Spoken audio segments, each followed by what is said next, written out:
Hi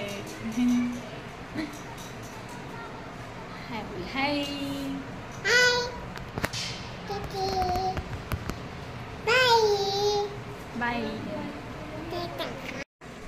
hello guys, कसे आहात तुम्ही सगळे? आणि मागे खूप दिवस झाले मी ब्लॉग नाही टाकला, कारण आहे ना, तर माझे मिस्टर थोडं कामामध्ये बिझी आहेत आणि त्रिशा मला दिवसभर फिरवते. खूप त्रास देते ती आता दिवसभर, म्हणजे कड्यावरच आणि फिरवायला लावते. त्याच्यामुळे मग मला जमतच नाही. तिला दिवसभर तिच्या मागे लागून लागून संध्याकाळी असं थकल्यासारखं वाटतं. मग काहीच करायचा मूड होत नाही, व्हिडिओ वगैरे. तर आता हे 2-3 दिवस घरीच आहेत. तर म्हटलं काही सामान थोडाफार संपला होता ना, तर म्हटलं हे पण घरी आहेत आणि थोडंफार सामान घेऊन घेऊ. कारण मग हे बाहेर गावी राहतात ना, मग मला कुठेच नाही जाता येत. मी जेव्हा काही अर्जंट काम राहिलं ना, तेव्हाच जाते बाहेर. तर तर आम्ही ना आज TV पण घेणार आहोत. तर माझे मिस्टर एकदा बोलले होते आपण 4 सोबत जाऊ TV घ्यायला. तर आहे ना, आम्ही हे घर चेंज केलं होतं ना मागे, तर आमचा TV फुटला होता. तर 8-9 महिने झाले असतील TV फुटायला. तर तेव्हाचं मी नाहीच सांगत होते की नका घेऊ, कारण जेव्हा आमच्याकडे TV होता तर बंदच राहायचा, कोणी बघायचंच नाही. आता अंशू बघायचा, तर म्हटलं अंशूचं पण आता अंशूच्या शाळेला सुट्ट्या लागल्या, तर म्हटलं आता घेऊन घेऊ. कारण मग मुलं बाहेर खेळतात ना उन्हामध्ये, त्याच्यापेक्षा घरात चांगला TV टाईमपास होतो. आणि खूप एक्साइटमेंट असते ना आपण जेव्हा नवीन वस्तू घेतो. तर इथे मी वस्तू बघत होती आणि त्रिशा आहे ना, एक एक वस्तू काढून खाली फेकत होती. तर त्रिशासोबत आहे ना बाहेर जाणं खूप कठीण आहे, कारण मग एक जण पाहिजेच तिला सांभाळायला. म्हणून मग मी कुठं मैत्रिणीकडे पण नाही, कुठेच जात नाही. जेव्हापासून त्रिशा झाली ना, तेव्हापासून बस मार्केटमध्ये अर्जंट काम असतं तेव्हाच.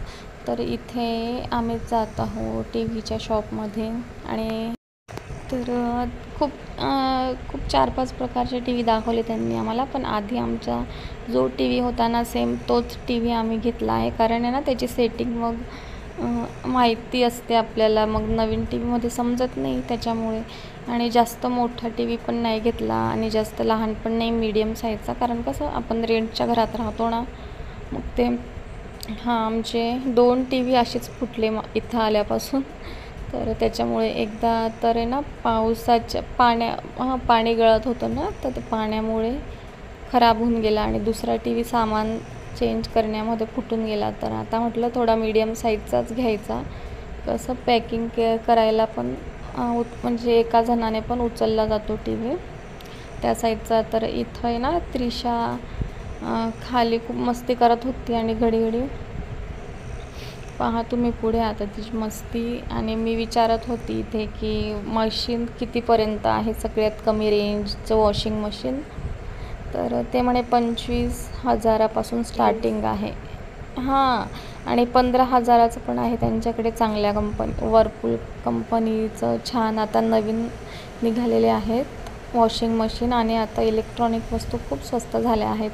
तर आता TV घेतला आहे आणि म्हटलं जेव्हा आपलं स्वतःचं घर होईल ना, तेव्हाच घेईल मी. आता माझ्याकडे 2-3 वस्तू कमी आहेत अजून, जसं की वॉशिंग मशीन. आधी वॉशिंग मशीन होतं माझं सिलेंडर एवढंच, फक्त 5,000चं होतं ते. आणि फक्त त्याच्यात एवढं प्रॉब्लेम व्हायचा की कपडे खूप फसायचे. मग म्हणून मी ते माझ्या सासरी ठेवून आली आणि त्याच्यातच ड्रायर होतं. तर म्हटलं जाऊ द्या, एक डबल घ्यायचं आहे मला, एकीकडे ड्रायर आणि एकीकडे मशीनचं. तर माझे मिस्टर बोलले एकचदा घ्यायचं, चांगलं घेऊ, TV नंतर बघू आपण. तर माझा विचार चालू आहे की आपल्याला जेव्हा स्वतःचं घर होईल ना, तेव्हाच घेऊ आपण. एक तर फिल्टर घ्यायचं आहे मला पाण्याचं आणि एक वॉशिंग मशीन, बस. बाकी सगळं आहे. कारण आहे ना, फ्रीज तर हे कॉमन वस्तू आहेत. फ्रीज वगैरे, भाजी दूध ठेवायला लागतंच, नाहीतर आहे ना मुंग्या होऊन जातात. आजकाल तर असं आहे ना, सगळ्या गोष्टींमध्ये म्हणजे डाळींमध्ये पण लगेच कीड लागते.